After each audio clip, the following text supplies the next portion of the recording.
Hi, my name is Ryan. Today I'm talking about pewter. So pewter is a silver gray metal that used to be commonly used to make tableware, so cutlery, dishes, stuff like that. Modern day is much more used for decorative items, but still is used for tableware now and then. It is an alloy, mostly of tin, and of some other metals like antimony and sometimes silver. For really old pewter, there might be lead in it.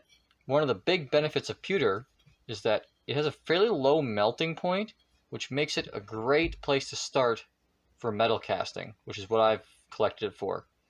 It'll melt on most stovetops, honestly, which makes it a really poor choice for anything that needs to get hot. So you don't typically see it in cookware, but it makes it a really good choice for just doing some basic casting if you want to start with metal casting. Now, how do you get pewter? The easiest way to get pewter, you can just buy it from a metal supplier. So this is just an ingot of pewter, and if you're planning to make cutlery or anything that you're going to eat off of or out of with pewter, I highly recommend going and buying modern pewter ingots. The reason why is because the fact that from the manufacturer you can see exactly which metals are in this, and therefore know there's no lead in it. Most modern pewter will have no lead in it, but if you start going to thrift shops and stuff like that to get pewter, there you might encounter an old item with lead in it. So these items were procured from just a thrift shop. So like I said, for a long time it was used for cutlery and tableware and dinnerware and stuff like that. So you can still get it new from a lot of manufacturers, and as a result it ends up in thrift stores a lot. So this can be a very cheap source for pewter. My one caution about getting secondhand pewter is again the lead thing. A lot of old pewter, so pre-1950s, might have lead in it, and the lead will leach out of it into whatever you're putting on it. So if you have any lead pewter, decorative only. And if you're melting down pewter from unknown sources, I would suggest keeping it to decorative items only and not using it for food items. So how do you know if you have pewter? Well, the easiest way is on the bottom of most pewter items. It's kind of hard to see there, but a lot of the manufacturers will put a mark on the bottom. This one actually says Woodbury Pewter, which is an outfit in the United States. So that's the quickest way. Look for that mark on the bottom. Some marks here. Sometimes there'll be random stamps in it. If you have your phone with you, you can Google what these stamps are, and it should give you a good idea if it's pewter or not. This one's really obvious. So a lot of times the manufacturer will put their stamp on the item, and it'll tell you right there it's made of pewter. Now what if the stamp is worn off, like this one's quite worn, or there is no stamp? Well, there's a few ways to tell if something's pewter. One, it should have this dull gray silver appearance. It can be highly polished like this one is, depending on the content of the pewter and how much is polished. But generally speaking, because it's so soft and malleable, it'll scratch very easily, and so most pewter over time will take this dull silvery sheen if it's being used at all. So that's your first indication. Your second indication is to actually feel it. Now, if you've ever felt solder or anything like that, it's got even though it's metal, it's got a weirdly soft texture to it. And so if it feels weirdly soft for metal, there's a good chance it is pewter. Another thing is pewter is not magnetic. I have here a welding magnet. You notice the pewter will not stick to it at all. So pewter is non-magnetic. And one other thing you can use as an indication is that pewter is so soft it will not ring. So like a bell, if you hit it, it'll ring and reverberate. It will not ring like a bell.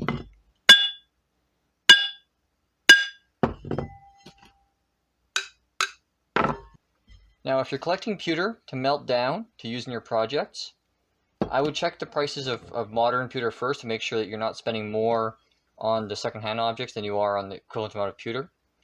As well, many pewter objects are sought after and valuable in their own right, so I would suggest that before you melt something down, go and check the stamp on the bottom if there is one. Go and jump on eBay, look around on collectors forums. Make sure it's not particularly valuable before you melt it down, because it would suck to melt down, say, this for like $10 worth of pewter when you could have sold it for $150, $200. Now, none of these items are particularly valuable, which is why I got them set aside here. So I'm going to melt starting with this creamer. But I don't have anything to melt it in. So I'm going to slap one together.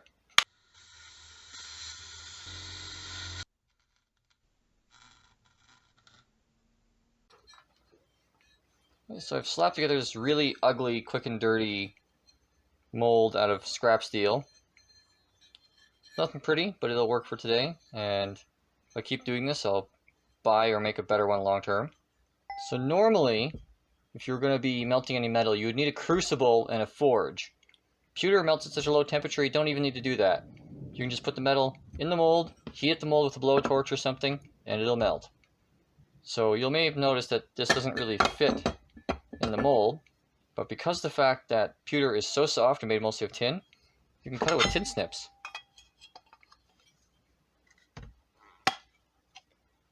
So I'm just going to cut this up and throw it in.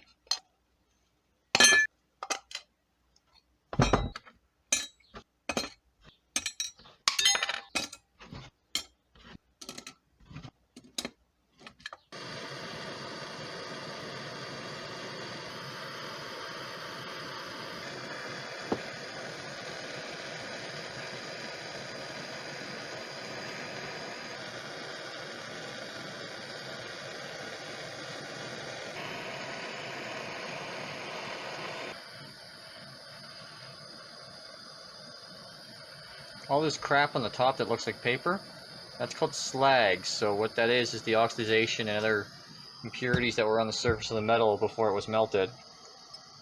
Just scrape that off.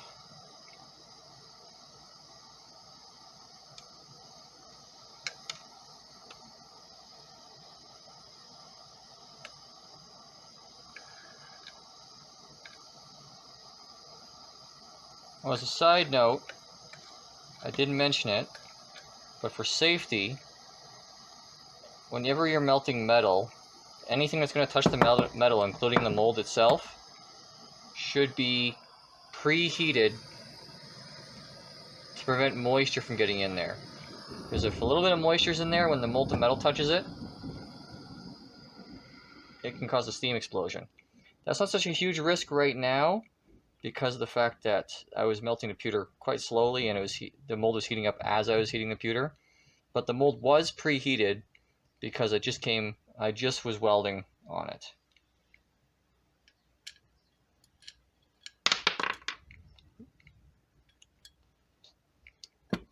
So now, we just wait for it to freeze. And if you save your slag, you can remelt it and recover a little bit more metal later too. That's kind of one downside of a low melting temperature. When you heat up the mold a lot, it's going to take a while for this to freeze. Whereas other metals will cool off quite quickly and freeze. Okay, now it's had a while to cool off. Let's see if it can get out of my shitty mold.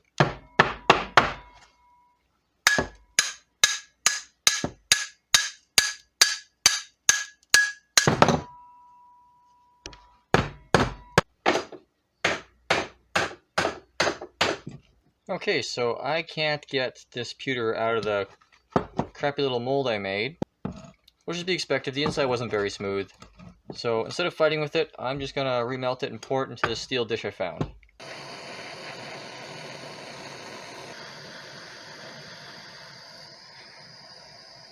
Go fully liquid again.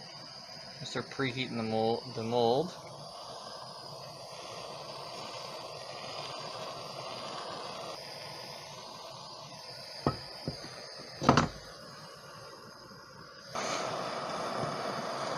And once again, wait for this to cool down and freeze.